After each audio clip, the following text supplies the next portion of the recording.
आज हम लोग सेल साइकिल और सेल डिवीज़न के बारे में पढ़ेंगे। ठीक है, सेल डिवीज़न में सेल साइकिल के बारे में पढ़ेंगे।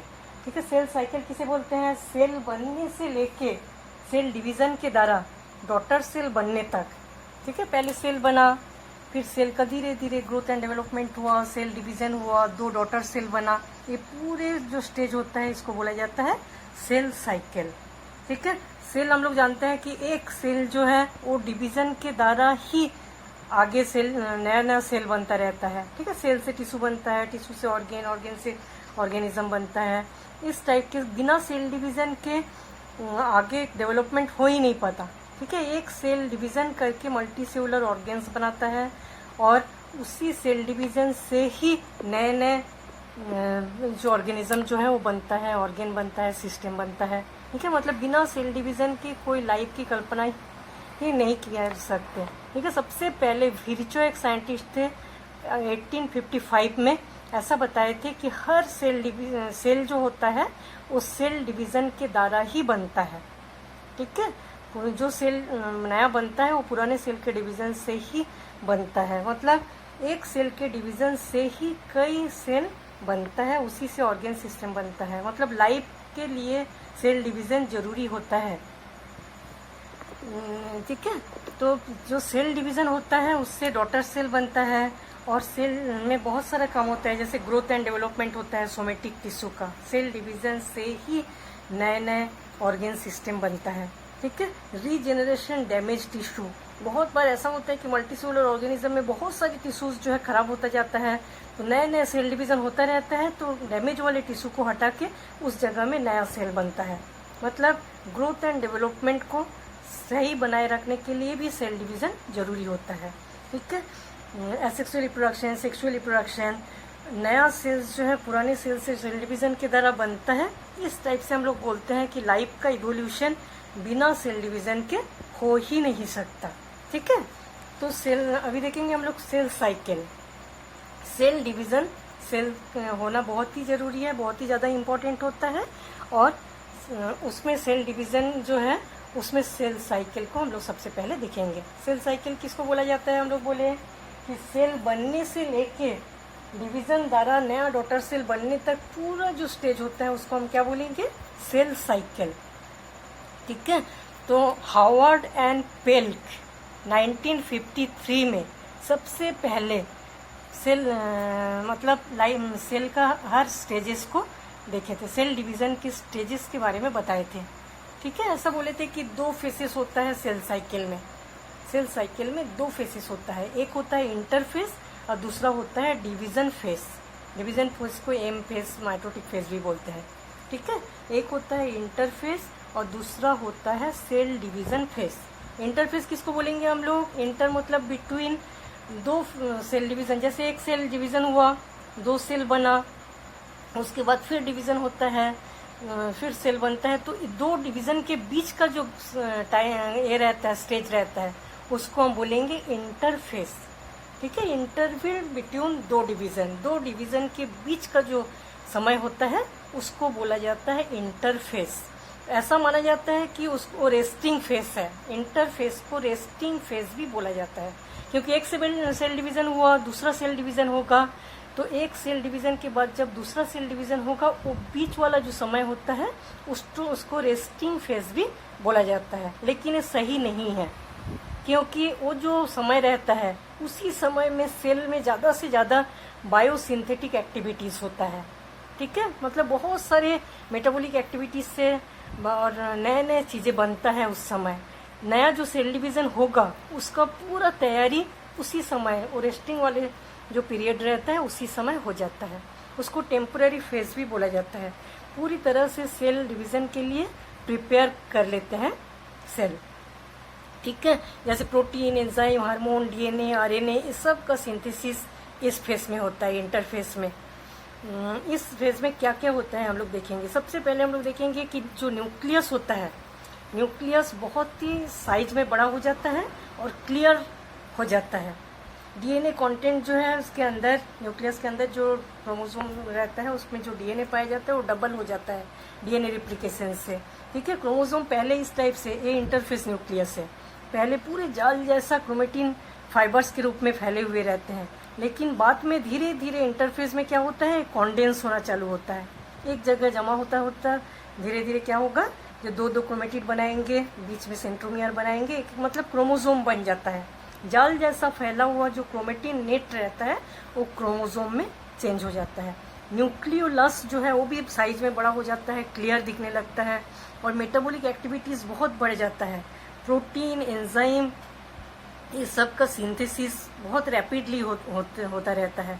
एटीपी का सिंथेसिस होता है, messenger RNA, transfer RNA, ribosomal RNA, इस सब का सिंथेसिस होता है। ठीक है, मेंटेनेंस, कंट्रोल, सेल का एक्टिविटीज, सब चीजें इसी फेज में बहुत अच्छे से होता है। ठीक है, सेंट्रोसोम जो है होता है वो डिवीजन करके सेंट्रियोल बनाता है। सेंट्रियोल जो है वो दो पार्ट में डिवाइड हो जाता है। ठीक है, ज्यादातर एनिमल के साथ होता है और कुछ प्रिमिटिव प्लांट्स में ऐसा देखा जाता है। ठीक है, इस टाइप से इंटरफेस जो स्टेज होता है वो बहुत ज्यादा इंपॉर्टेंट होता है। इंटरफेस किसको बोलेंगे, एक सेल जब डिवीजन करके दो सेल बनता है, वो एक सेल डिवीजन करके जो बनता है, फिर जो डिवीजन होता है, दोनों डिवीजन के बीच का जो गैप रहता है उसको हम बोलेंगे इंटरफेस। पूरे सेल साइकिल को हम लोग देखेंगे तो पूरे सेल साइकिल जो है 4 फेसेस में उसको डिवाइड किया जाता है। ठीक है, G1 face, S face, G2 face और M फेस। तो पहला 3 जो होता है G1, S और G2, ये तीनों को बोला जाता है इंटरफेस का सब स्टेजेस। मतलब इंटरफेस में ये तीनों आता है, G1, S और G2। और M जो है माइटोटिक फेस बोलेंगे। ठीक है, ये इंटरफेस का तीनों फेस और इसको हम बोलेंगे माइटोटिक फेस। तो पूरे सेल साइकिल जो होता है उसमें सबसे ज़्यादा मैक्सिमम टाइम इंटरफेस का रहता है। ठीक है, जैसे 24 आवर्स में एक सेल साइकिल कंप्लीट हुआ।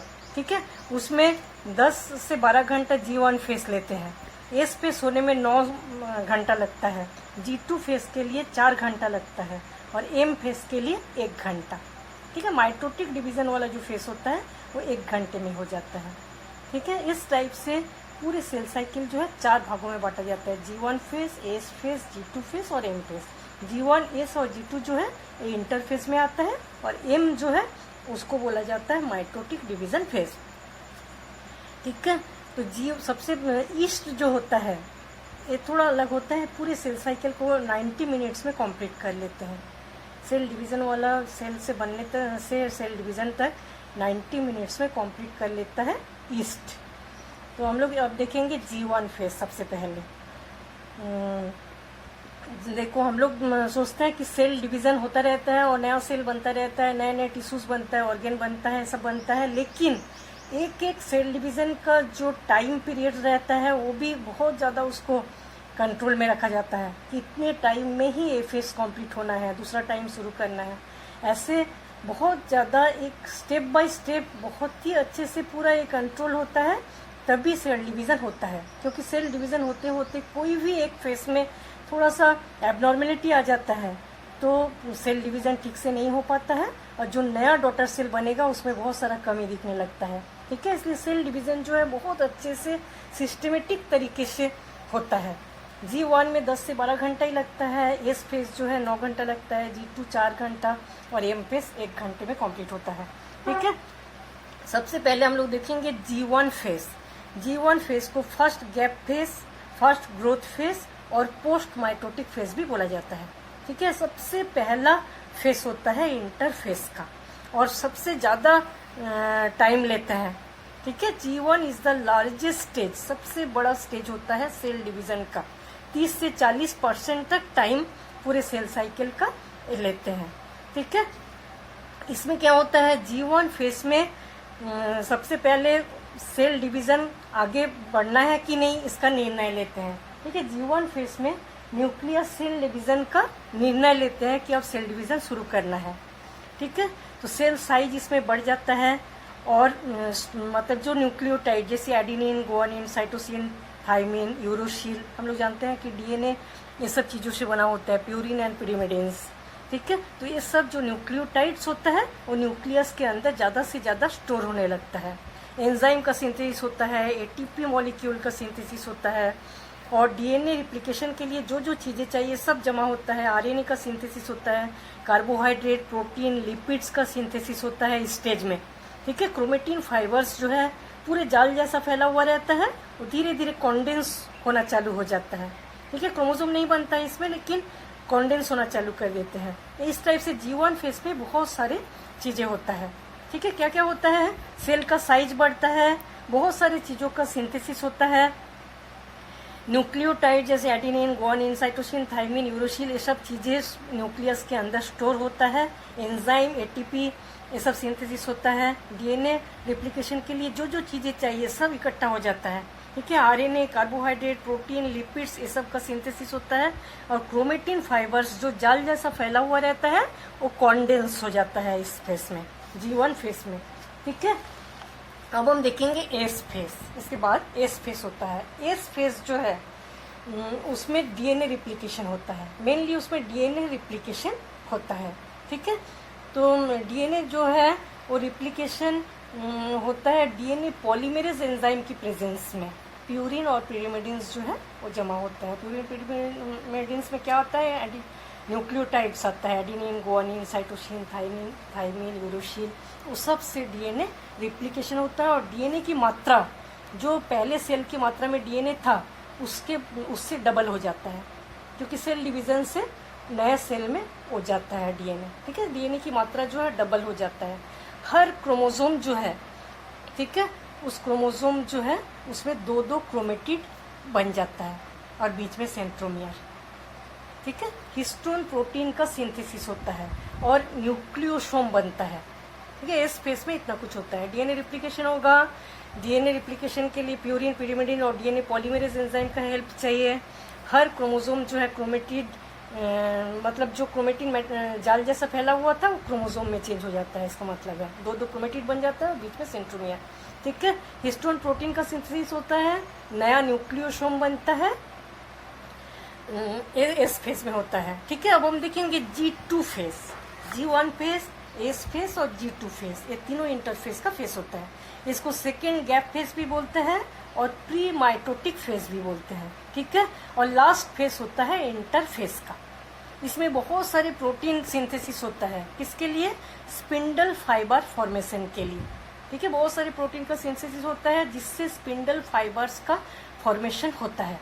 ठीक है, उसके लिए प्रोटीन का सिंथेसिस होता है, इसमें स्पिंडल फाइबर्स बनता नहीं है। न्यूक्लियर वॉल्यूम बढ़ता है, न्यूक्लियस जो है वो थोड़ा बड़ा साइज का हो जाता है।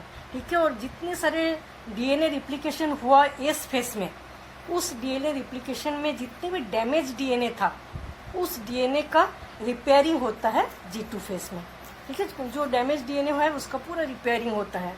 उसके बाद बहुत सारे आरएनए का सिंथेसिस होता है, messenger RNA, transfer RNA, ribosomal RNA, ये सब का सिंथेसिस होता है। और सेल ऑर्गेनेल्स जो है इसमें बहुत सारा बन जाता है आगे सेल डिवीजन के बाद नए सेल में देने के लिए, जैसे mitochondria, plastid, centrioles, Golgi body, endoplasmic reticulum, ribosome, cytoplasm, ये सब का सिंथेसिस होने लगता है ज़्यादा से ज़्यादा। ठीक है, G2 फेस में। G2 फेस में क्या होता है? इंटरफेस का लास्ट फेस होता है। स्पिंडल फाइबर्स फॉर्मेशन के लिए प्रोटीन का सिंथेसिस होता है। डीएनए डैमेज जो डीएनए रहता है उसका रिपेयरिंग होता है। एटीपी का सिंथेसिस होता है और बहुत सारे आरएनए जैसे messenger RNA, transfer RNA, ribosomal RNA, ये सब का सिंथेसिस होता है। सेल ऑर्गेनेल्स बनता है, cytoplasm, mitochondria, plastid, centriole, Golgi body, endoplasmic reticulum, ribosome, ये सब चीज़ों का सिंथेसिस होने लगता है।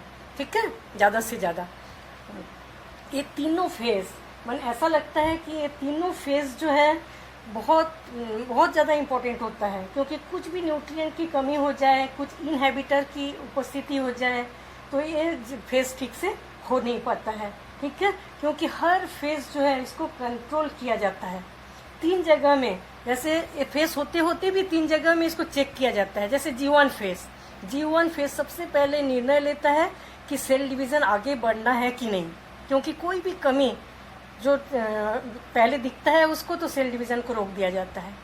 ठीक है, उस सेल को खराब कर दिया जाता है, उसको बोलते हैं ऑटो किलिंग हो जाता है। ठीक है, जैसे G1 फेस में सबसे पहले G1 से जब G2 फेस में एस फेस में जाता है उस समय एक बार चेक होता है, फिर एस फेज से G2 फेज में जाता है, एक बार चेक होता है। फिर मेटाफेज एनाफेज के बीच में एक बार चेक होता है कि आगे बढ़ना है कि नहीं, पहले वाले जितने भी स्टेजेस हुआ वो ठीक से हुआ कि नहीं, ठीक है। क्योंकि कोई भी चीज़ ठीक से नहीं हो पाएगा तो नया जो डॉटर न्यूक्लियस बनेगा, डॉटर सेल बनेगा, उसमें कुछ ना कुछ एबनॉर्मेलिटी मिलने लगता है। जैसे क्रोमोसोम, ठीक है, क्रोमोसोम का नंबर हर स्पेसिस में हम लोग जानते हैं कि सेम होता है। हर स्पेसिस में अपना अपना स्पेसिस में अलग अलग क्रोमोसोम का नंबर होता है, ठीक है। तो क्रोमोसोम के नंबर थोड़ा सा आधा भी कम हो गया या एक भी कम हो गया तो बहुत सारे एबनॉर्मेलिटी आगे के सेल में दिखाई देता है। इसलिए हर चीज़ों में जो डिवीज़न होता है चेक होता जाता है, ठीक है। G1 से G2 एस फेज में जब चेक होता है उसको फर्स्ट चेक पॉइंट बोला जाता है। एस फेज से G2 फेज में जब चेक होता है उसको सेकेंड चेक पॉइंट बोला जाता है। फिर एनाफेज मेटाफेज के बीच में चेक होता है, थर्ड चेक पॉइंट बोला जाता है। मतलब 3 बार पूरा अच्छे से चेक कर लिया जाता है कि पीछे हम लोग जो जो किए हैं वो सही है कि नहीं। थोड़ा भी गलत होता है तो उस सेल को खराब कर दिया जाता है, ऑटो किलिंग बोलते हैं उसको, ठीक है। इस टाइप से बहुत ही सिस्टमेटिक तरीके से पूरा सेल डिवीज़न होता है। तो बहुत सारे प्रोटीन एंजाइम इसमें भाग लेते हैं, ठीक है। जैसे पॉजिटिव सिग्नल मिलने पर ही आगे बढ़ेंगे, नेगेटिव सिग्नल मिलने से आगे नहीं बढ़ते हैं, ठीक है। तो जो पॉजिटिव सिग्नल बनता है इसमें बहुत सारे प्रोटीन भाग लेते हैं। जैसे प्रोटीन साइक्लिन डिपेंडेंट काइनेसेस एंजाइम, कुछ फॉस्फेटेज एंजाइम, ये सब भाग लेते हैं। फर्स्ट जो चेकिंग पॉइंट होता है, ठीक है। उसके बाद P53, P21, ATM, ATK, ऐसा कुछ और प्रोटीन रहता है जो कि ये बोलते हैं कि आगे बढ़ना है ग्रोथ एंड डिवीज़न के लिए या कौन से सेल को ख़राब करना है, ठीक है। सब मैसेज देते रहते हैं। इस टाइप से चेक होता जाता है हर स्टेज में, ठीक है। जैसे एक सेल डिवीज़न हो रहा है तो इस जगह में एक बार G1 से एस फेज में एक बार चेक हुआ, ठीक है। उस चेक करने के बाद वो सही है तभी वो आगे फिर होता रहता है। फिर इस फेज में और चेक हो जाता है एस से G2 फेज में, ठीक है। उसके बाद फिर मेटाफेज एनाफेज में एक बार चेक होता है। तो पूरा सिस्टम ऐसे अच्छे से चलता रहता है। कोई भी जगह में ऐसा बताए कि पहले ठीक ठाक कुछ नहीं हुआ तो उस सेल को ख़राब कर दिया जाता है, फिर दूसरा सेल डिवीज़न करना चालू होता है, ठीक है। इस टाइप से पूरा सेल डिवीज़न चलता रहता है। अब हम देखेंगे एम फेज या माइटोटिक फेज, इसको सेल डिवीज़न फेज भी बोला जाता है, ठीक है। तो सबसे पहले प्लांट सेल में सेल डिवीज़न को देखे थे ट्रांसबर्गर एक साइंटिस्ट थे जो प्लांट सेल में सेल डिवीज़न को सबसे पहले बताए थे इसके बारे में, ठीक है। तो इस डिवीज़न फेज में 2 फेसेस आता है, एक है कैरियोकाइनेसिस, दूसरा है साइटोकाइनेसिस, ठीक है। कैरियोकाइनेसिस जो है इसमें न्यूक्लियस, सेल के अंदर न्यूक्लियस रहता है, न्यूक्लियस के अंदर ही सब पूरा होता है, हम लोग जानते हैं जितने क्रोमेटिन नेट सब है ना। तो न्यूक्लियस का डिवीज़न होता है, न्यूक्लियस आधा भाग में बढ़ जाता है और साइटोप्लाज्म भी दो भागों में बढ़ जाता है, तभी नया सेल बनता है ना। तो न्यूक्लियस जो बढ़ता है इसको हम बोलेंगे कैरियोकाइनेसिस, और साइटोकाइनेसिस किसको बोलेंगे, जो साइटोप्लाज्म सेल के अंदर के जो लिक्विड ऑर्गेनल्स है वो पूरा जब 2 भागों में बढ़ता है उसको हम बोलेंगे साइटोकाइनेसिस, साइटोप्लाज्म का डिवीज़न, ठीक है। कैरियोकाइनेसिस जो है उसमें 4 स्टेज आता है, प्रोफेज, मेटाफेज, एनाफेज और टेलोफेज, ठीक है। डिप्टेरा एक इंसेक्ट है, उसके लार्वा सेल्स में ऐसा देखा गया कि एम फेज जो है सेल डिवीज़न वाला फेज एब्सेंट रहता है, उसके सेलिवरी ग्लैंड क्रोमोसोम प्रेजेंट रहता है, उसमें सेलिवरी ग्लैंड क्रोमोसोम प्रेजेंट रहता है इंटरफेस में, ठीक है। इसलिए इस लार्वा में एम फेज एब्सेंट रहता है। और पी प्लांट में गोट्स क्लैक करके एक साइंटिस्ट थे जो 1978 से 1982 तक इसमें काम किए थे पी प्लांट्स में, ठीक है। उसने बोले कि जितना भी सेल डिवीज़न होता है वो कंट्रोल रहता है कुछ स्पेसिफिक जीन्स के द्वारा, हर स्टेप जो होता है सेपरेट जीन से कंट्रोल होता है, ठीक है। पूरे जीन्स के द्वारा कंट्रोल होके ही एक सेल डिवीज़न होता है। तो ऐसा देखा गया है कि जब डीएनए कंटेंट ज़्यादा रहता है, जैसे न्यूक्लियस के अंदर डीएनए की मात्रा जब डबल रहता है उससे ज़्यादा रहता है, तब आरएनए से तब माइटोटिक डिवीज़न होता है। और ऐसा देखा गया जब मियोसिस डिवीज़न होता है तो आरएनए कंटेंट जो है डबल होता है या उससे ज़्यादा होता है डीएनए से, तब मियोसिस डिवीज़न होता है, ठीक है। इस टाइप से जो इंटरफेस वाला जो स्टेज है वो कंप्लीट हो जाता है।